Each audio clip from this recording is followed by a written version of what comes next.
এই সংসারের সবথেকে বড় সুখ কি? কেউ বলবেন নিজের লক্ষ্য প্রাপ্ত করা, কেউ বলবেন ধন উপার্জন করা, কেউ বলবেন নিদ্রাই সবথেকে বড় সুখ, কেউ বলবেন রাজ্য লাভ করা, আবার কেউ বলবেন মাতার হাত থেকে খাবার খাওয়া, আদি ইত্যাদি। কিন্তু যদি সত্যি কথা বলি, এই সংসারের সবথেকে বড় সুখ হল সেবা করা। কখনো কাউকে সেবা করে দেখুন। এই সেবা দ্বারা অন্য কোনো মানুষের আশীর্বাদ লাভ করাতেই সুখ রয়েছে। আপনার সেবা ভাব দ্বারা যখন কোনো মানুষ নিজের অন্তরাত্মা থেকে আপনাকে আশীর্বাদ করে, তার থেকে বড় সুখ আর কিছুই নেই। কারণ প্রত্যেক মানুষের মধ্যে ঈশ্বর বাস করেন। নরের সেবাই হল নারায়ণের সেবা। নিষ্কাম সেবা করাই হল সবথেকে বড় সুখ। তাই নিজের অন্তরে সেবার এই ভাব জাগ্রত করুন। যে সুখের কথা আমি বলছি, সেই সুখ অনুভব করেই দেখুন। এই মন সুপ্রসন্ন হয়ে বলবে, রাধা রাধা। পুষ্পের সুবাস আমার খুব ভালো লাগে। অত্যন্ত সুন্দর হয় এই পুষ্প। এইভাবে চারিদিকে পুষ্প দেখে মন আনন্দিত হয়ে ওঠে। এবার আপনারা ভেবে দেখুন, আমার চারিদিকে পুষ্প নয়, আগুন আছে। তাহলে কি হবে? আমার শরীর কি জ্বলে যাবে না? অবশ্যই জ্বলবে। শরীরকে কি আগুনের তাপ সহ্য করতে হবে না? অবশ্যই সহ্য করতে হবে। এটাই হলো প্রকৃতির নিয়ম। এই নিয়ম কিন্তু আমরা সবাই জানি, কিন্তু আমাদের মধ্যে বেশিরভাগ মানুষ এই বিভ্রান্তি নিয়ে বাঁচি যে এই যে প্রকৃতির নিয়ম, তা আমার ওপর প্রযোজ্য নয়। তা কিন্তু নয়। আমাদের চতুর্দিকে এই যে নিসর্গ রয়েছে, আমরা তার কতটা ক্ষতি করি সেটা একবার ভেবে দেখুন।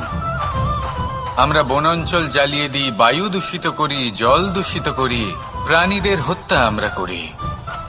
কেন? এই নিসর্গ আমরা নষ্ট করি, যদিও আমরা জানি যে আমরাও হলাম এই নিসর্গেরই অংশ। এবার দেখুন, শরীরের কোনো অংশে যদি আগুন ধরান, আস্তে আস্তে সমস্ত শরীরও জ্বলে যাবে। সেইভাবেই নিসর্গ যদি নষ্ট হয়ে যায়, তাহলে মনুষ্য জাতিও নষ্ট হয়ে যাবে। তাই এই যে নিসর্গ আপনি দেখছেন, এই পুষ্প, এই বৃক্ষ, বায়ু, জল, এদের সকলকে রক্ষা করুন, নষ্ট নয়। মনে রাখবেন, যদি নিসর্গ থাকে মানুষ থাকবে, যদি নিসর্গ থাকে তাহলেই জীবন থাকবে। আসুন আমার সাথে ভালোবেসে বলুন, রাধা রাধা। জীবন থাকলে লক্ষ্য অবশ্যই থাকবে। যদি লক্ষ্য থাকে, তার পথ অবশ্যই থাকবে। যদি পথ থাকে, তাহলে বাধা অবশ্যই থাকবে।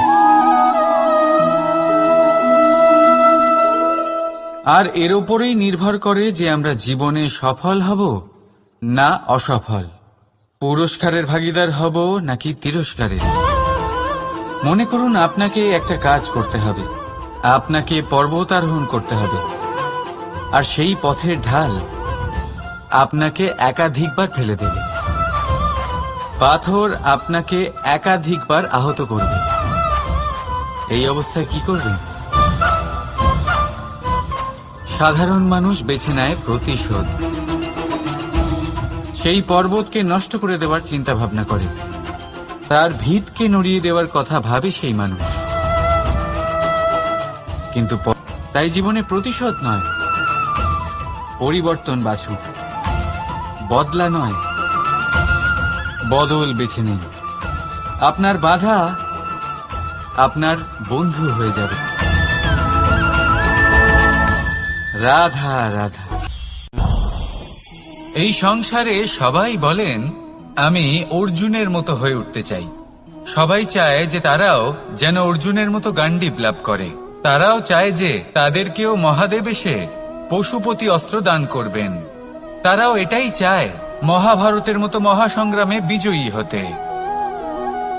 কিন্তু সবাই ভুলে যান যে অর্জুন যা হতে পেরেছিলেন, সবকিছুই অর্জন করেছিলেন। যদি আপনিও অর্জুনের মতো গান্ডীব লাভ করতে চান, তবে আপনাকেও তার মতোই শ্রেষ্ঠ কাঠ নির্বাচন করতে হবে। সেই কর্ম আপনাকেই করতে হবে। তার প্রত্যঞ্চা যাতে তীব্র হয়, তার জন্য আপনাকে সর্বশ্রেষ্ঠ দড়ি খুঁজে বের করতে হবে। আপনার বাণ যাতে ঘাতক হয়, সেই জন্য আপনাকে নতুন নতুন ধাতু খুঁজে বের করতে হবে। সেই শিক্ষা আপনাকে লাভ করতে হবে, তবেই আপনার ইচ্ছে পূর্ণ হবে। অর্জুন হওয়া বড়ই সরল, যদি আপনি কিভাবে অর্জন করতে হয় তা জানেন। শুধুমাত্র স্বপ্ন দেখেন যারা, তারা কখনোই অর্জন করতে পারবেন না। কিন্তু যদি কেউ অজ্ঞাতবাস ভোগ করতে পারে, যদি কেউ লাক্ষাগৃহ থেকে পালিয়ে বাঁচতে পারে, যদি কেউ কঠোর তপস্যা করতে পারে, প্রতীক্ষা করতে পারে এবং পরিশ্রমও করতে পারে, তাহলে সে অর্জুন অবশ্যই হয়ে উঠবে। যদি আপনি অর্জুন হয়ে উঠতে চান, তাহলে কর্ম করতে শিখুন আর আমার সাথে ভালোবেসে বলুন, রাধা রাধা। আপনি কখনো কোনো বাজকে নিজের বাসা বানাতে দেখেছেন? এই বাজ যখনই কোনো বাসা বানায়, তখন উঁচু গাছের ডালে বা কোনো পর্বতের শিখরে বাসা বানায়, অনেক উচ্চতায়, আর সেখানে তার সন্তানও জন্মগ্রহণ করে।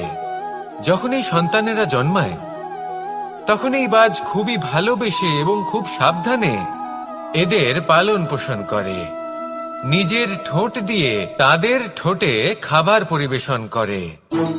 কিন্তু যেই সেই সন্তানেরা হৃষ্টপুষ্ট হয়ে যায় এবং সেই কথা বাজ নিজে বুঝতে পেরে যায়, সেই বাজ নিজেই সেই বাসা ছিন্ন ভিন্ন করে দেয়।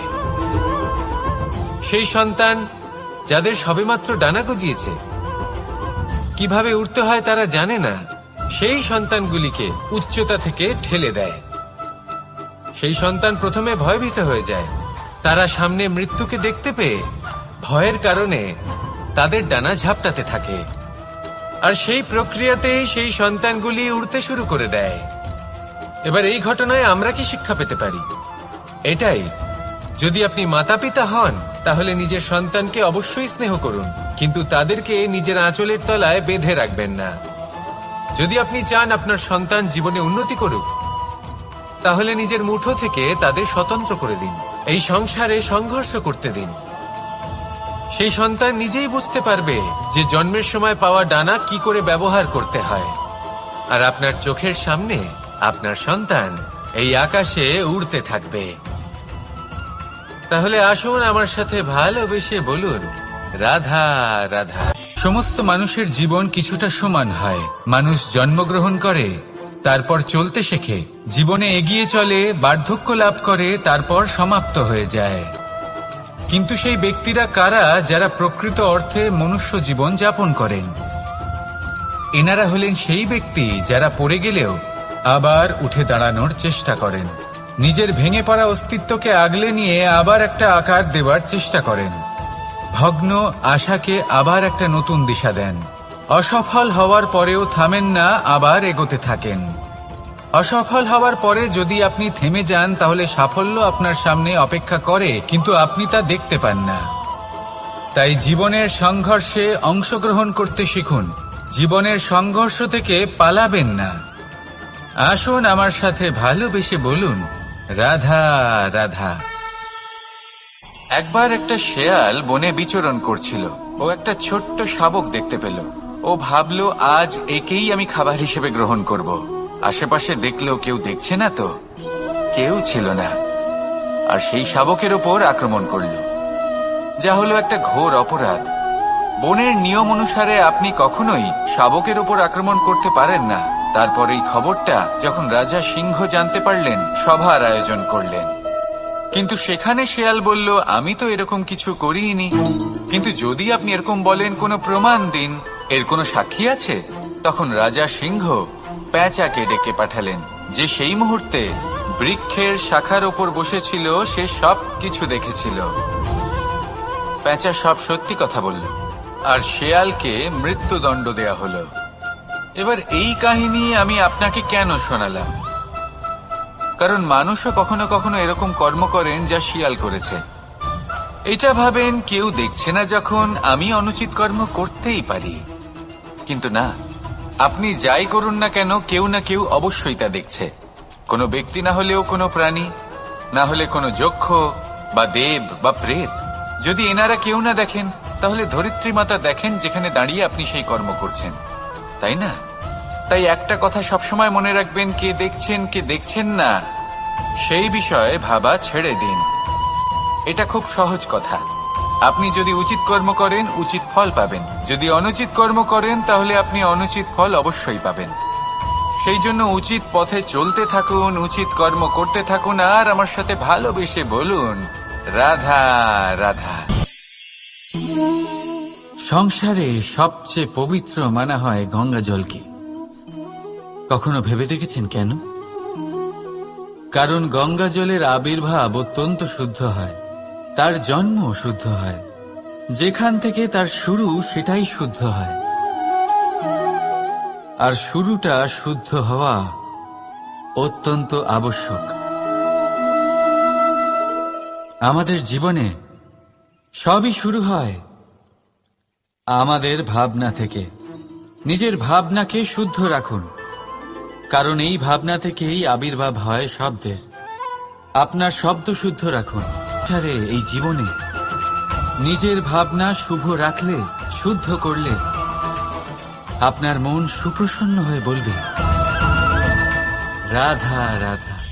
মানুষ জন্মগ্রহণ করে, তার সাথে ভয়েরও জন্ম হয়।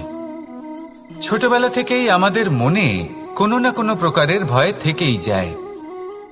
কেউ এই বিষয়ে ভয় পায় যে তার কোনো বস্তু তার থেকে দূরে চলে যাবে। কেউ এই বিষয়ে ভয় পায় যে আমি নিজেকে হারিয়ে ফেলব।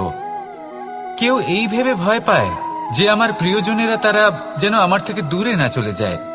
কেউ এই ভেবে ভয় পায় যে আমরা যেন পথ না হারিয়ে ফেলি, আদি ইত্যাদি। কিন্তু সত্যি কথা বলতে ভেবে দেখুন, এই ভয় বাস্তবে কি? শুধুই একটা মনোস্থিতি, আর কিছুই নয়। যা কিছু আপনি জীবনে পেয়েছেন তা একদিন আপনাকে হারাতে হবে। এই জীবন হলো আপনারই, কিন্তু তাও একদিন সমাপ্ত হবে। তাই ভয় পেয়ে কি লাভ? এই ভয় শুধু আপনাকে জীবন যাপন করা থেকে বাধা দিচ্ছে, আর কিচ্ছু নয়। পথ হারিয়ে ফেললেই বুঝতে পারবেন যে নতুন পথ কিভাবে বানাতে হয়।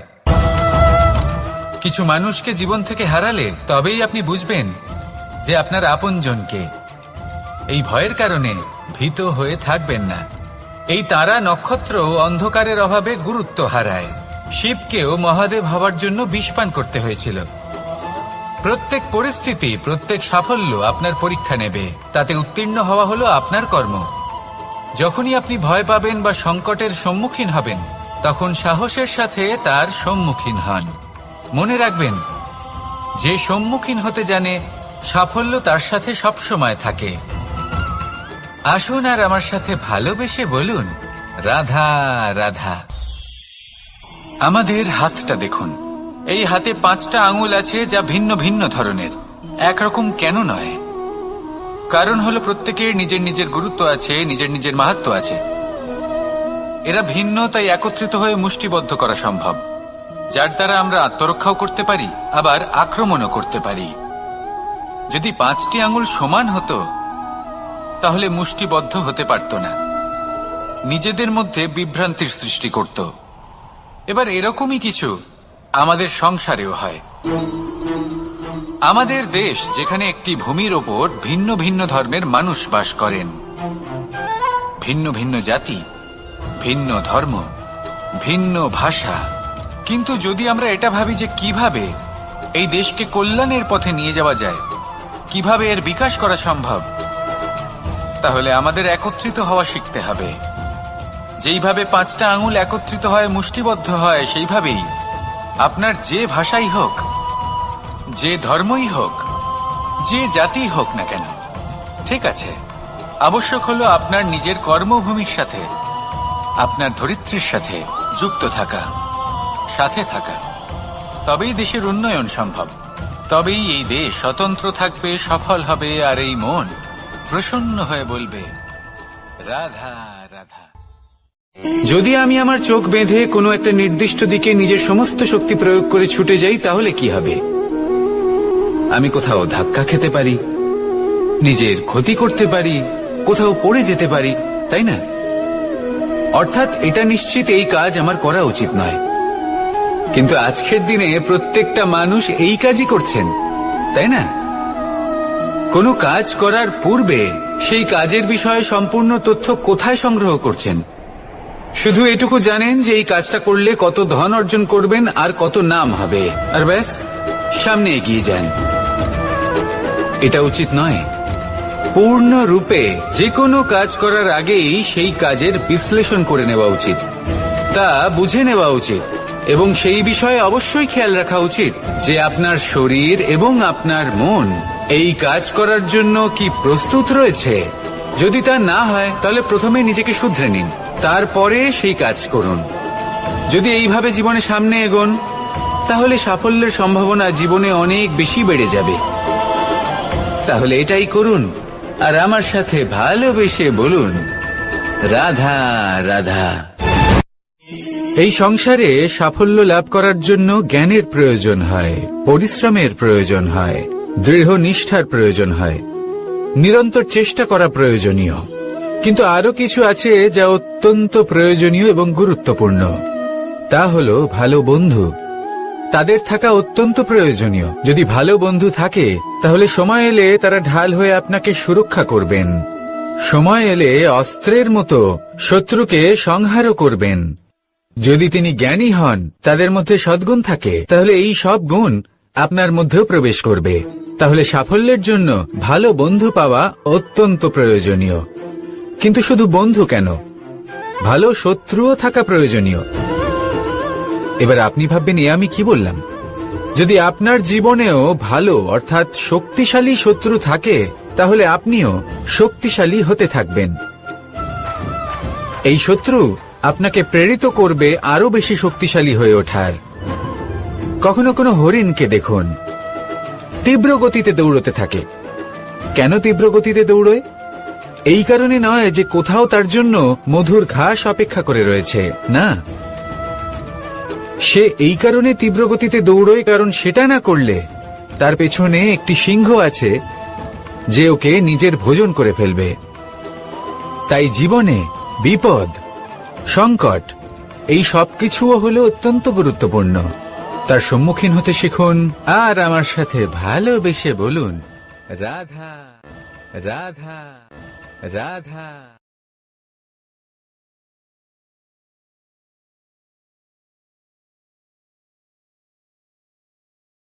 লক্ষ্যে পৌঁছানো অত্যন্ত কঠিন হয়।